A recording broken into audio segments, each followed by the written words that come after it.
Shalom, selamat sore Bapak Ibu Saudara-saudari sekalian.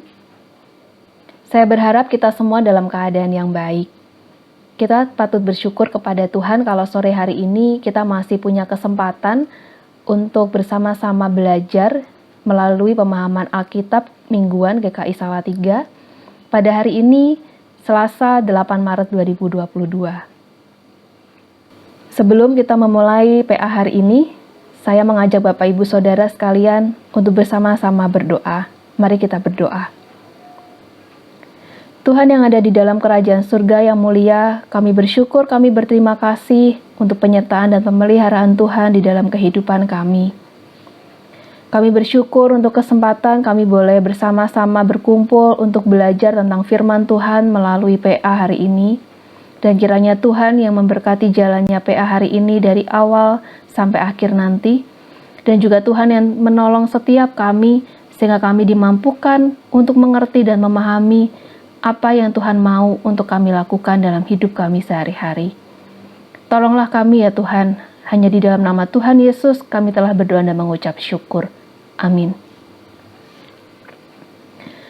Bapak Ibu Saudara-saudari sekalian, tema pada PA sore hari ini adalah ibadah, syukur kepada Allah. Bacaan yang melandasi firman Tuhan terambil di dalam Ulangan 26 ayat 1 sampai yang ke-11 dan kita bersama-sama akan dipandu oleh Saudari Septi Saputri Lamba. Pada PA sore hari ini kita bersama-sama akan belajar untuk memiliki dan menghayati pemahaman yang benar terkait ibadah yang telah kita lakukan selama ini. Dan juga kita akan belajar mengerti bahwa peribadahan yang selama ini kita lakukan adalah merupakan wujud respon syukur kita atas apa yang Tuhan sudah lakukan dalam hidup kita. Mari Bapak Ibu Saudara-saudari sekalian, kita memulai PA ini dengan menaikkan pujian dari PKJ 264, Apalah Arti Ibadahmu.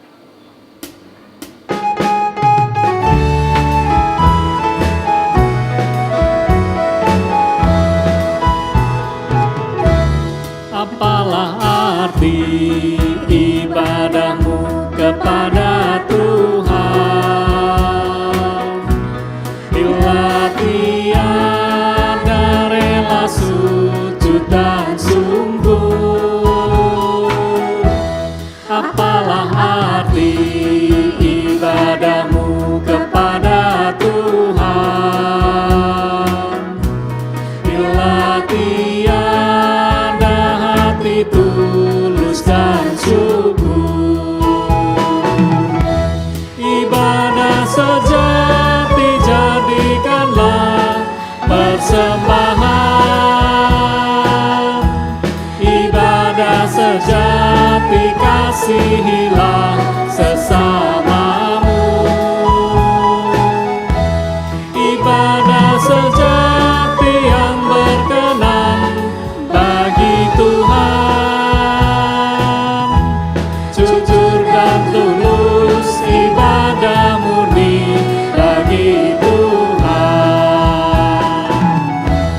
Marilah ikut melayani orang berkeluh,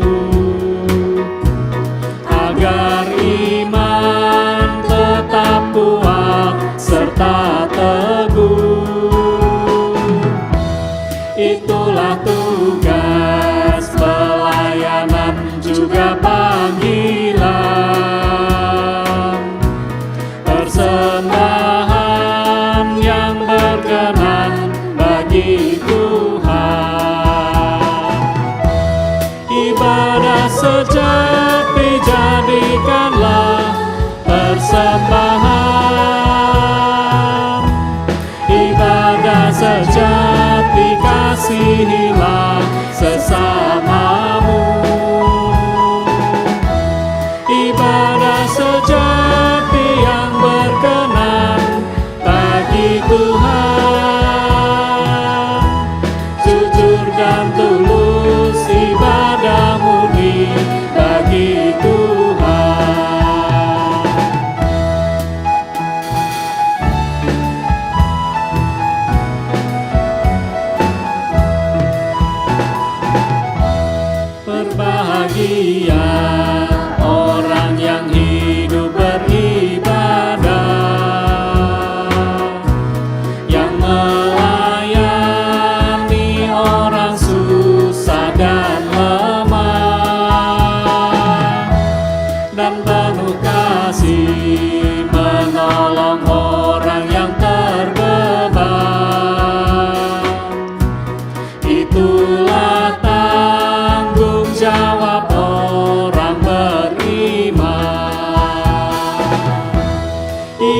ibadah sejati jadikanlah persembahan.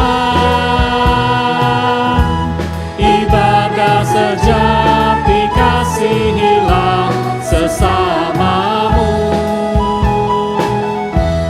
Ibadah sejati yang berkenan bagi Tuhan. Jujur dan tulus ibadah murni bagi Tuhan. Shalom Bapak Ibu serta saudara-saudari sekalian yang dikasihi oleh Yesus Kristus. Bagaimana kabarnya? Saya berharap kita semua dalam keadaan yang sehat. Kita bersyukur pada kesempatan kali ini boleh berjumpa dalam pemahaman Alkitab Mingguan GKI Salatiga bersama saya, Septi Saputri Lamba. Melandasi pemahaman Alkitab kita pada saat ini, bacaan Alkitab terambil dari Kitab Ulangan pasal 26 ayat 1 sampai 11 dengan judul perikop mempersembahkan hasil pertama. Kitab Ulangan 26 ayat 1 sampai 11 demikian.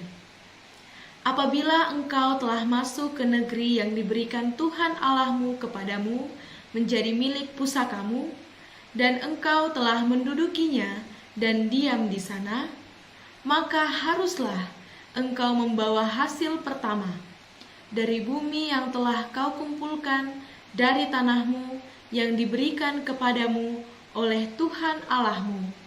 Dan haruslah engkau menaruhnya dalam bakul, kemudian pergi ke tempat yang akan dipilih Tuhan Allahmu untuk membuat namanya diam di sana.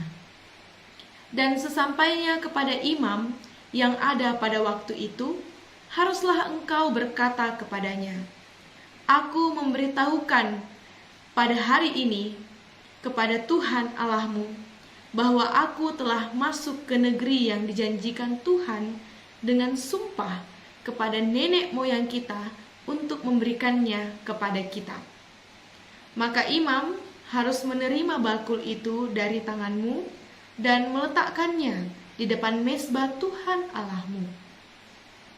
Kemudian engkau harus menyatakan di hadapan Tuhan Allahmu demikian, Bapakku dahulu seorang Aram, seorang pengembara. Ia pergi ke Mesir dengan sedikit orang saja dan tinggal di sana sebagai orang asing. Tetapi di sana ia menjadi suatu bangsa yang besar, kuat dan banyak jumlahnya. Ketika orang Mesir menganiaya dan menindas kami dan menyuruh kami melakukan pekerjaan yang berat, maka kami berseru kepada Tuhan Allah nenek moyang kami.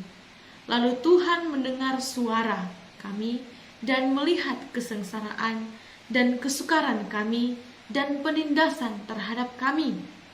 Lalu Tuhan membawa kami keluar dari Mesir dengan tangan yang kuat dan lengan yang teracung, dengan kedahsyatan yang besar dan dengan tanda-tanda serta mujizat-mujizat. Ia membawa kami ke tempat ini dan memberikan kepada kami negeri ini, suatu negeri yang berlimpah-limpah susu dan madunya. Oleh sebab itu, di sini aku membawa hasil pertama dari bumi yang telah kau berikan kepadaku ya Tuhan. Kemudian engkau harus meletakkannya di hadapan Tuhan Allahmu. Engkau harus sujud di hadapan Tuhan Allahmu, dan haruslah engkau, orang Lewi dan orang asing yang ada di tengah-tengahmu bersukaria, karena segala yang baik yang diberikan Tuhan Allahmu kepadamu dan kepada seisi rumahmu. Demikianlah firman Tuhan. Amin. Minggu ini kita memasuki Minggu Prapas, di mana umat diajak untuk mempersiapkan diri sekaligus menghayati penderitaan Tuhan Yesus yang menyelamatkan umat manusia. Berbagai kegiatan mungkin sudah dipersiapkan oleh tim Masa Raya Paskah. Tetapi bagaimana dengan diri kita? Sudahkah kita mempersiapkan hati dan diri kita sendiri untuk bertanya dan merenungkan sejenak arti, dasar, dan landasan kita melakukan segala peribadatan selama ini? Melalui pemahaman Alkitab kita pada saat ini, kita akan belajar dasar dan landasan yang seharusnya kita miliki dalam melaksanakan berbagai kegiatan peribadahan. Bapak Ibu yang terkasih serta saudara-saudaraku, pernahkah kita merasa takut untuk menunda memberikan persembahan di gereja dan berpikir bahwa penundaan yang kita lakukan akan berakibat fatal pada rezeki kita di masa yang akan datang? Jika demikian, apa yang kita lakukan adalah salah satu contoh bahwa peribadatan dan persembahan yang kita berikan jatuh sekedar pada relasi transaksional. Ada persembahan, ada berkat. Tidak ada persembahan, tidak ada berkat. Ibadah seharusnya berangkat dari ketakjuban karya Allah, kasih dan kehadiran Tuhan dalam kehidupan umat manusia. Jadi, bukan sekedar kewajiban beragama, apalagi demi keberlangsungan berkat yang sesaat saja. Perikop bacaan Ulangan 26 ini adalah kumpulan dari perkataan-perkataan Musa atau sekumpulan pidato Musa yang diperuntukkan bagi generasi kedua bangsa Israel yang akan memasuki tanah perjanjian. Saat itu Musa menyampaikan berbagai nasihat-nasihat penting kepada bangsa Israel yang kelak akan menduduki tanah perjanjian yang sudah dijanjikan Tuhan kepadanya. Karena Musa menyadari bahwa waktu hidupnya sudah sebentar lagi. Pada pasal 26 ini, Musa berbicara tentang persembahan hasil pertama. Ada beberapa ketentuan yang mengatur bagaimana persembahan hasil pertama ini dilakukan oleh umat Israel. Pertama, bahwa persembahan itu harus dihaturkan kepada Tuhan setelah mereka masuk ke negeri perjanjian yang telah ditetapkan. Ayat 1 dan ayat 2. Pengaturan persembahan hasil pertama ini menggambarkan konsep karya keselamatan Allah yang dilakukannya dan diinspirasi oleh Allah sendiri. Inilah pemahaman teologis yang sangat penting yang membedakan antara iman Kristiani dengan yang lain, bahwa Allah terlebih dahulu memberikan anugerahnya kepada umatnya, lalu umat menerima dan umat merespons akan pemberian Allah tersebut di dalam kehidupannya. Dalam banyak sistem kepercayaan manusia seringkali digambarkan harus mempersembahkan korban bakaran terlebih dahulu kepada yang ilahi. Tanpa korban pengorbanan itu, yang ilahi tadi akan melemparkan kutuk. Dari yang memberi berkat akan menjadi kutukan. Sangat berbeda dengan pola yang demikian. Persembahan dari hasil pertama yang dipersembahkan oleh bangsa Israel kepada Allah adalah respon syukur atas keselamatan dan berkat yang sudah terlebih dahulu diberikan oleh Tuhan. Kedua, pada saat menyerahkan kepada imam, umat harus menyatakan bahwa ia telah masuk ke negeri yang dijanjikan Tuhan dengan sumpah kepada nenek moyang mereka untuk diberikan kepada umatnya. Mengapa sampai diperlukan sebuah deklarasi sebelum menyerahkan persembahan hasil pertama? Agaknya pernyataan ini dinyatakan sebagai pengakuan umat bahwa mereka telah menerima pemenuhan janji Tuhan. Tuhan Allah Israel adalah Tuhan yang memberikan kesempatan kepada umat Israel sehingga umat dapat mengusahakan kehidupannya sendiri. Benar bahwa tanah itu menghasilkan dari kerja keras mereka. Namun, tanpa kesempatan yang diberikan oleh Tuhan, tanpa penyertaan Tuhan, semua akan sia-sia. Semua tidak ada gunanya, tidak berhasil. Karena itulah, persembahan bukan sekedar kewajiban atau rutinitas semata. Persembahan harus diserahkan dengan penuh kesadaran betapa umat telah diberkati sepenuhnya oleh Tuhan Allah. Tanpa kesadaran tersebut, persembahan ini menjadi kosong, tidak berarti, dan tidak ada bedanya dengan sekedar kewajiban membayar pajak atau setoran retribusi.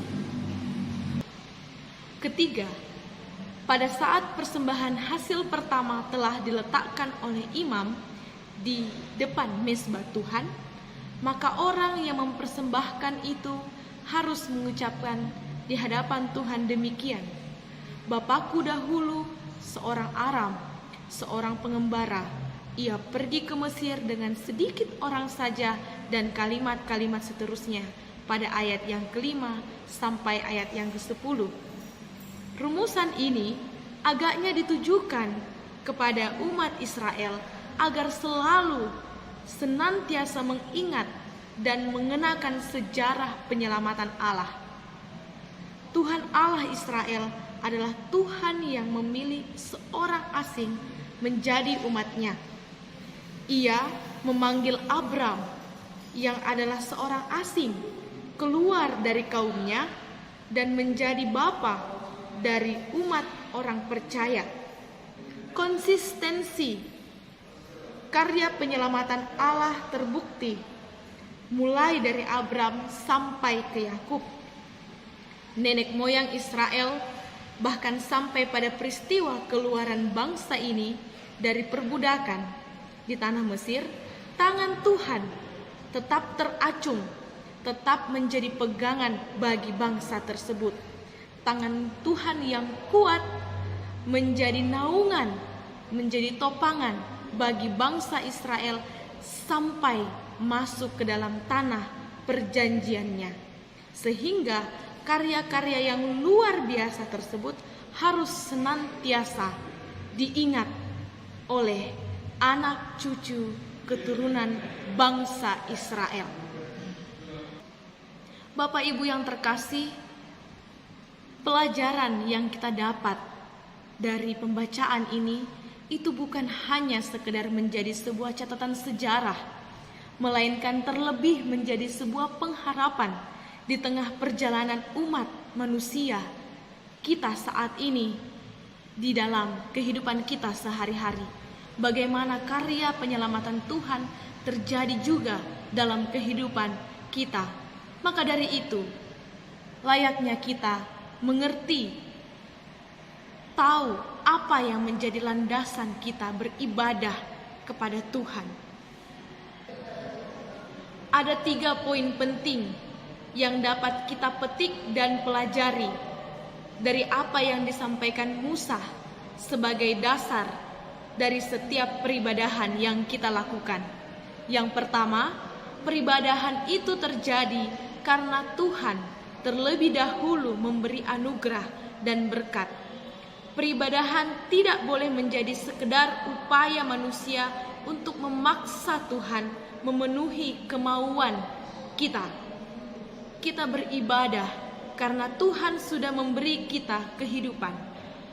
Yang kedua, setiap peribadahan yang kita haturkan kepada Tuhan harus disertai dengan kesadaran dan pengakuan umat yang telah menerima berkat dan kasih-Nya. Yang ketiga, dalam setiap peribadahan, sesungguhnya umat juga sedang mengenang kembali bagaimana Tuhan berkarya dalam kehidupannya. Ingatan akan karya Tuhan dalam hidup akan menjadi kekuatan dan pegangan pada saat badai datang dalam kehidupan kita manusia. Dengan demikian, seluruh kegiatan peribadahan, doa, persekutuan, puasa, persembahan, dan lain-lain sebagainya pada hakikatnya merupakan suatu respons syukur umat kepada Tuhan Allah semesta alam. Ibadah harus mencerminkan relasi kasih antara Tuhan yang setia dengan umat yang bersyukur, bukan relasi transaksional penuh prasangka. Bapak, Ibu, serta saudara-saudaraku yang terkasih di dalam Yesus Kristus, pertanyaan reflektif bagi kita sekalian, kita dapat mendiskusikannya juga dalam keluarga kita, adalah yang pertama, apa alasan saudara, Bapak, Ibu beribadah? Yang kedua, apa arti masa prapaskah bagi saudara? Yang ketiga, bagaimana hidup peribadahan saudara dengan Tuhan dalam masa prapaskah ini? Adakah perbedaan dengan saat-saat yang biasa? Selamat berdiskusi dan selamat melanjutkan dan merayakan kebaikan Tuhan di dalam kehidupan kita sekalian. Tuhan Yesus memberkati. Mari kita berdoa. Tuhan Allah Bapa kami di dalam kerajaan surga, kami bersyukur bahwa saat ini kami masih boleh menikmati kebaikan dan penyertaan Tuhan dalam kehidupan kami.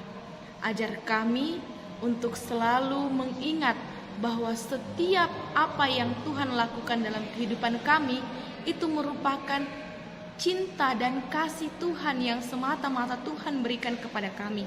Itu bukan karena hasil usaha kami sehingga kami melakukan sesuatu untuk menyenangkan hati Tuhan, melainkan itu merupakan respon syukur kami kepadamu. Ajar kami untuk selalu mengingat kebaikan-Mu pada setiap aspek kehidupan ini. Ini kami Tuhan yang datang berseru kepadamu. Di dalam nama Tuhan Yesus kami berdoa dan mengucap syukur. Amin. Shalom, Tuhan Yesus memberkati.